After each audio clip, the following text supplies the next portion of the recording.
Hello, bachcho. Let's read this question. So this question says a metal block is placed on a metal plane and inclined at an angle of 30 degree.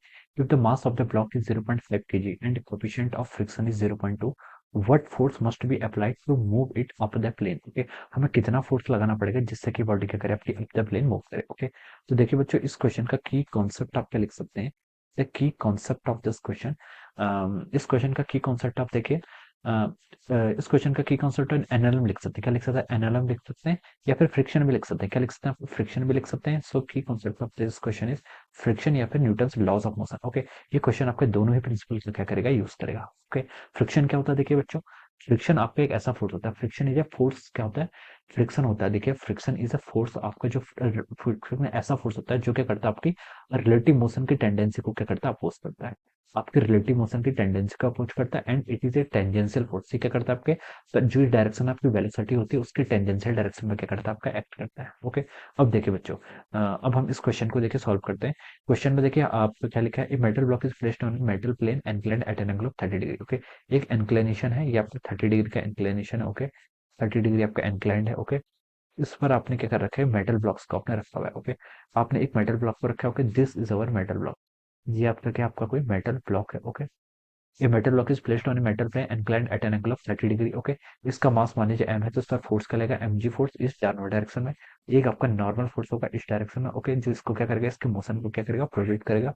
और ये angle कितना होगा, फिर हम बोल सकते हैं by symmetry this angle is also equal to 30 degree. ये एंगल भी कितना होगा, आपका 30 डिग्री के इक्वल होगा. ओके, अब देखिए इस जो mg फोर्स है इसके कंपोनेंट को डिवाइड कर लेते हैं. देखिए एक कंपोनेंट आपका ऐसा आएगा. ओके, एक कंपोनेंट क्या होगा, आपका दो कंपोनेंट में इसको डिवाइड करेंगे. एक कंपोनेंट आपका देखिए परपेंडिकुलर टू इंक्लाइन आएगा इस डायरेक्शन में. इसे हम क्या बोलेंगे, this is our M G cos theta. ये कितना हो जाएगा, आपका एम जी कॉस 30 हो जाएगा. एक कंपोनेंट आपका perpendicular parallel to the incline हो जाएगा. इसको क्या बोलेंगे हम यहाँ से, M G sine of 30. Okay, तो हमने यहाँ पे दोनों कंपोनेंट यहाँ पे लिख लिए. ओके, अब देखिए बच्चों, क्वेश्चन में क्या बोला है इसने, incline in the mass of the block given है and coefficient of friction 0.2 newton है.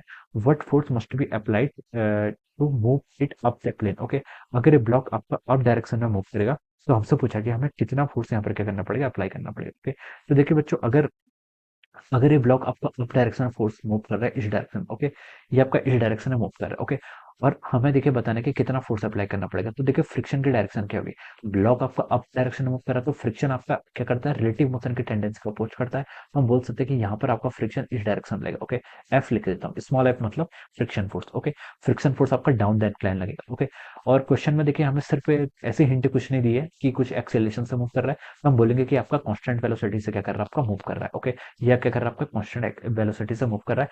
कांस्टेंट वेलोसिटी से मूव कर रहा है तो देखिए हम न्यूटन्स लॉ से हमें क्या पता है, जब आपका फोर्स एक्सटर्नल होता है ये किसके इक्वल होता है, आपका मास टाइम्स एक्सेलरेशन के इक्वल होता है. ओके, तो देखिए इस पर जो आपका नेट फोर्स होगा, ओके, कांस्टेंट वेलोसिटी से मूव कर रहा है तो हम बोल सकते हैं एक्सेलरेशन जीरो, एक्सेलरेशन जीरो हो जाएगा. तो हम लिख सकते हैं कि नेट फोर्स भी कितना हो जाएगा, आपका जीरो के इक्वल हो जाएगा.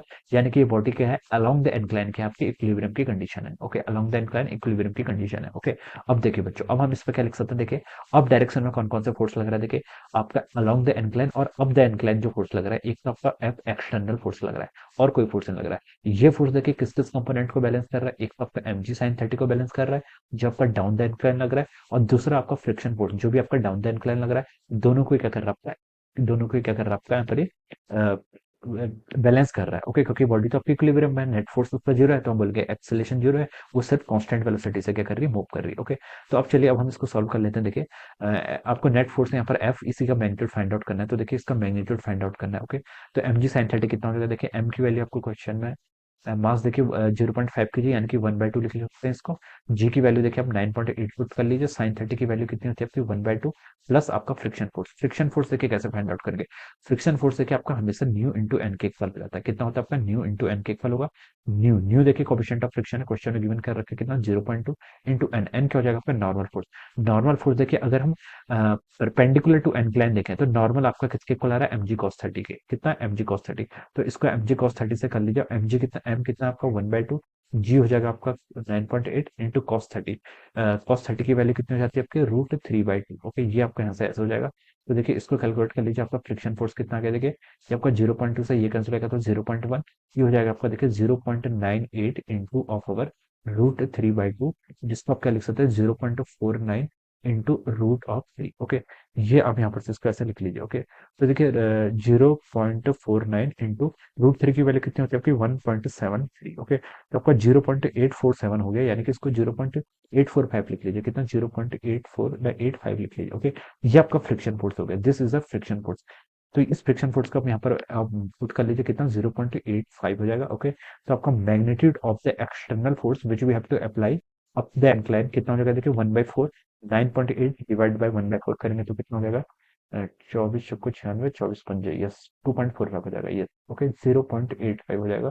तो इसको आप कैलकुलेट कर लीजिए, देखिए ये हो जाएगा आपका 24 और 8 32, 32 और 8 33 हो जाएगा, यानी कि 3.30 न्यूटन। ओके, तो इतना न्यूटन का आपको फोर्स लगाना पड़ेगा अप द इंक्लाइन। ओके, तो इतना न्यूटन का फोर्स आपको अप द इंक्लाइन लगाना पड़ेगा, तभी आपका कांस्टेंट वेलोसिटी से क्या करेगा, आपका अप डायरेक्शन में क्या करेगा, आपका मूव करेगा। Okay, so this will be the answer of this question। एक हो जाएगा आपका, इस क्वेश्चन का आंसर हो जाएगा।